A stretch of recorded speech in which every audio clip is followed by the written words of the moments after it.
We're going to start off this morning with a very impressive guest. His bio speaks for itself. It's actually one of these bios that you don't want to summarize because there's so much impressive information. So Kumardev Chatterjee is the founder and CEO of Unmanned Life, the world's only end-to-end autonomous drone-based service platform with patent-pending technology disrupting human-intensive industries such as logistics and surveillance, which is less than 1 year, is valued at more than 20 million euro and is scaled up in 3 continents. He is the founder and president of the European Young Innovators Forum, which has become the leading foundation for youth innovation in Europe, reaching excess of 500,000 young people. He has also been featured in top publications such as the New York Times, amongst others. And he's with us today to share his views on how humans can co-work with autonomous drones. So let's give him a round of applause.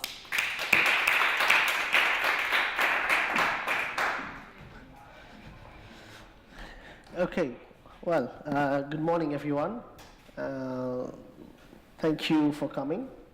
I know it's a challenge on a Friday morning. I would probably not have been here if I was not speaking. But let's get started with autonomous drones.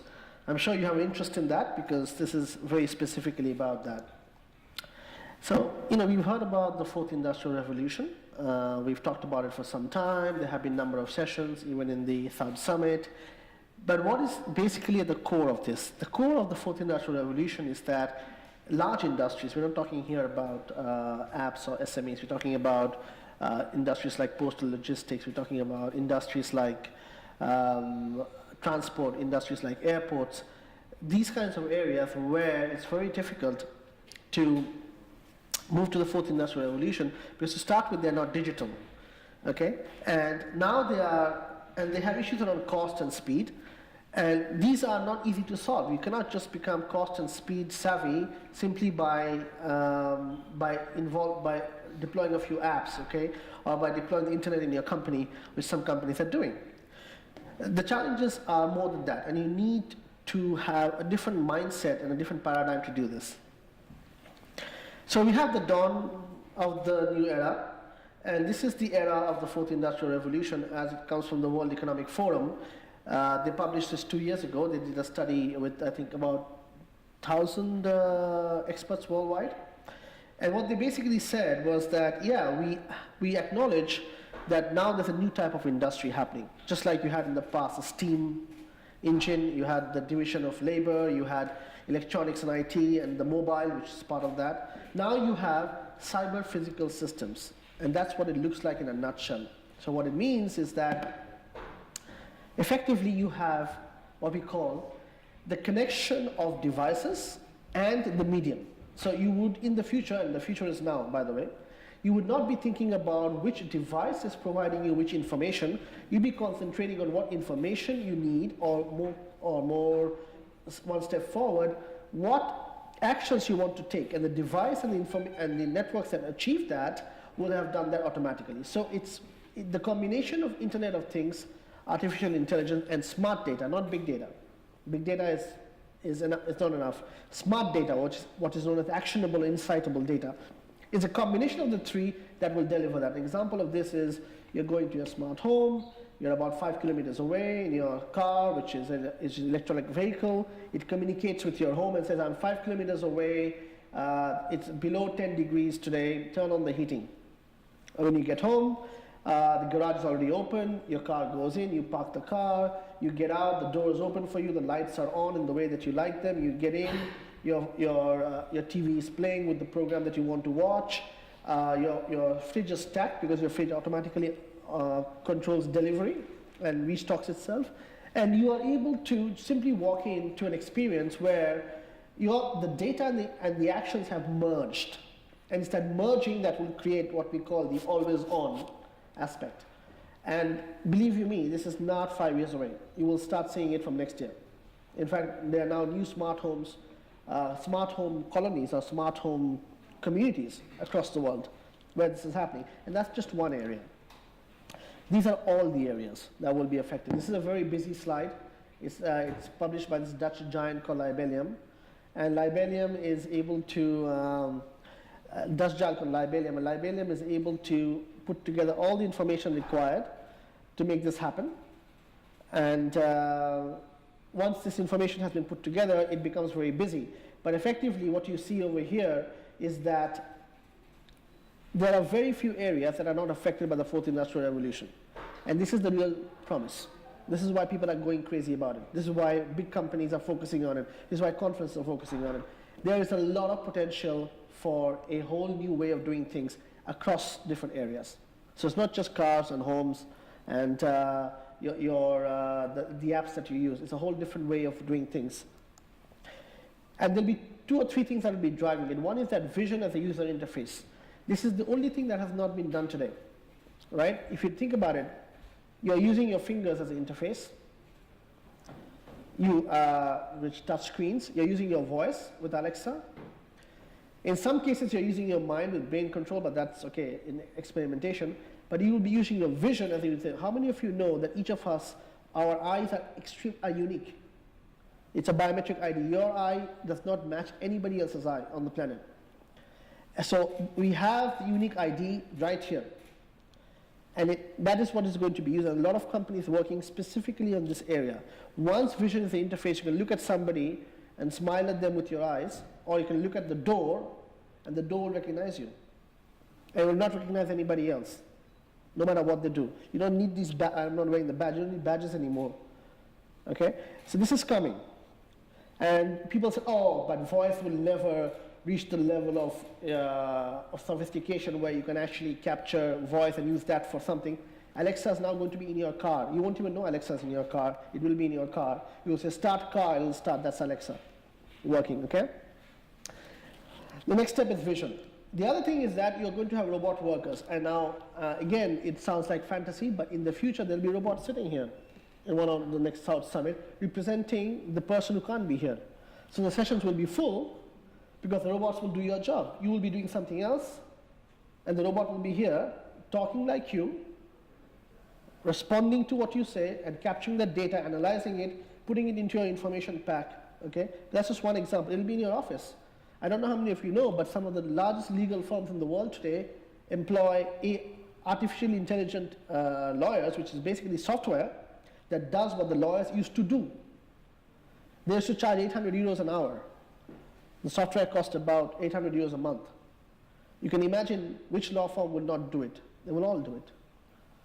So the legal profession, if you're a barrister or if you're somebody who's a trial lawyer is one thing, but if it's the analysis of the stuff, done.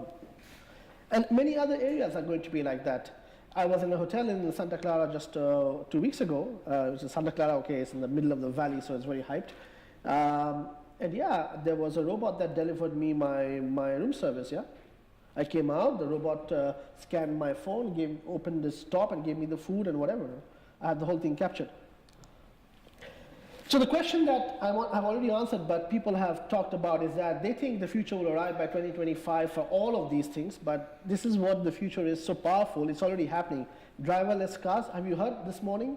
The first taxi, autonomous driverless car community, 4,000 people living in a smart community where they can just call the driverless car to come to their home, pick them up, take them wherever. It's live from this morning, and it's not done by Google or Uber. So both Google and Uber this morning have woken up saying, whoa, hold on, somebody just beat us. We had all the money, but somebody else beat us. Why? Because the pace of technology change is so fast that nobody's waiting for anybody. It's happening now. So these are the areas that I feel will be the first ones impacted by the fourth industrial revolution, and that's why we are targeting that. So urban management, postal warehousing, there's a company called Glovo, I think he's speaking later on today. He has built this platform in Barcelona right now, which gets you anything you want within an hour from anywhere within the city, right? And he's planning to grow global with that. I think there are challenges there in different ways, but effectively, postal warehousing, so one of the oldest industries on the planet, more than 150 years old, is going to be disrupted big time. It will not be human workers anymore. It will be purely autonomous. And that is what we try to do. We have a platform that creates autonomous commercial solutions to respond to this need. So we're designing and building the future. We're not focused on the current. We're not focused on what's happening tomorrow, although tomorrow is already the future. Yeah, this is what we try to do, and I'll explain a little bit. So this is one of our first use cases. We built the world's first fully autonomous parcel pop-up center. So thank you, Amazon, for all your services, but now anybody can be Amazon with this solution. It costs a fraction of what it costs. I mean, first of all, you can't access the Amazon solution. It's for Amazon, right? This one is available to anybody. It can be set up over here. It can be set up anywhere. So suddenly the concept that you have to have a building to set up parcel sorting center and all the trucks come to the building, gone. Parcel sorting center would be at the end of the street for each locality. For each postcode or community, there will be one sorting center.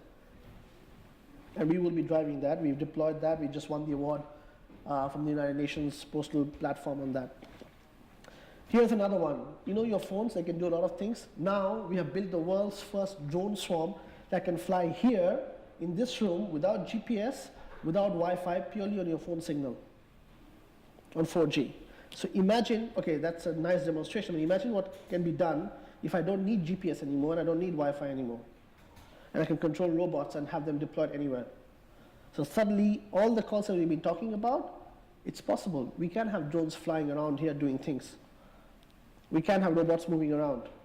And that platform, it's live today, and we've just been selected by Facebook and BT, British Telecom, for their $165 million accelerator program. I don't know what they will do with all the money. I mean, I hope they give it all to us, but anyway, they say it's for the 3 companies, us and 2 others in the center. But why? Because they realize the potential of this. These are game changers. This is not an app. This can fundamentally change how we work and live. So 8 minutes, time for a plug. So yeah, some little bit about our company. I've been around actually for the last 2 days, but very focused on meetings. So yeah, we're about 2 years old. We were also started in 2015, like Glovo, same time. 2nd of October 2017 is our 2 years. We're about 10 people in 5 locations worldwide. The latest one is in the Valley. And we've got 5 solutions that are active right now. The drone indoors, the autonomous sorting center, and of course the outdoors. Okay, so just a word on the market, because I think it's important to read. This is the total market as estimated 2 years ago by PwC and Boston Group, and I believe that this estimation is wrong. It's conservative. It was based on what they thought was going to happen in the speed of change. In the speed of change, nobody expected a fully autonomous home driving service available as of the 6th of October 2017. This was imagined as a 2020, 2021 service, but it's live today. And then autonomous taxi fleet in Singapore is live since July. The autonomous flying drone taxi fleet is live as of 2nd of October in Dubai. So these are the first pilots. It takes some time for pilots to become institutionalized. How many years? 2 years? 3 years? Right? So it's incremental. The moment some things can be done, other things which were not possible before can also be done. So this market estimation is 127 billion is nothing. It's 10 times that in my estimation. And so how do we work? We work with large companies. So you will not be able to use our services or our software. It's not for the consumer. It's for large companies that can then deploy that. That's how we work. And some of the use cases and customers that we work with today. And the whole point of this slide is not the details, but the fact that there are so many sectors. We're a small company, 2 years old, yeah? We've raised about 1.1 million so far. So this is just 6 sectors and 1 use case per sector that's active today. Imagine the potential of this. Okay, that's us in a nutshell, but I think more than that, and yeah, so now I want to open it up for a few questions in 30 seconds. But I think it's more than what we are doing, and there'll be others following us, and this will grow, and I'm pretty sure in South Summit next year we will have a full panel on autonomous systems, and there'll be a lot of people there talking. Like in Silicon Valley, you have these panels now already happening. So this is going to happen, and the world will be different a year from now. We'll be in the arena, not here. But what's important to know is that you need to see things before they come. That is what makes the difference. When things happen, everybody can join in, but then you're too late. You need to know ahead of time what's going to happen and how you can benefit from that. And what industries are figuring out today is that if they don't do that, they die. I think somebody in the arena said that yesterday very well, is that if you look at the Fortune 500 list, today the top 5 were not there 20 years ago. In other words, the only company that is still on the top 5 of the Fortune 500 after 20 years is Microsoft. And, sorry, two companies, Microsoft and the other one, the one from, the one owned by Buffett, I forget the name, Warren Buffett. The remaining 4 are gone. They're not 6, 7, 8, 9, they're gone. They're new companies. Apple was not there 20 years ago. Google was a startup 20 years ago. 20 years ago, it was in the garage, Google. Okay? Apple was not there. There was a company, but it was not there. And these companies are now in the top 10, in the top 5. So technology change is not a phenomenon to study in history. It's something that directly impacts who you are, what you do, and how your life will be. Imagine your life today without a smartphone. Possible? Impossible to believe. 20 years ago, when I was, how old was I? I was a 14-year-old child. A smartphone was a joke. You say, what smartphone? What is that? So the 4th industrial revolution is coming, and autonomy as a service, which is what we do, and others do probably, will be common, and you will talk about it just like today you talk about software as a service, you will talk about autonomy as a service. And this is the future that we are all looking for. I'm very excited. I hope you're excited. And this was a taste of what is there to come. Thank you very much.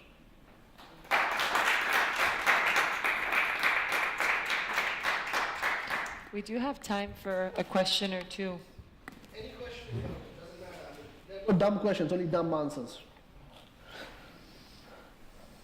Please. Do you have any use case with utility companies or power generation, transmission, or distribution? Yes.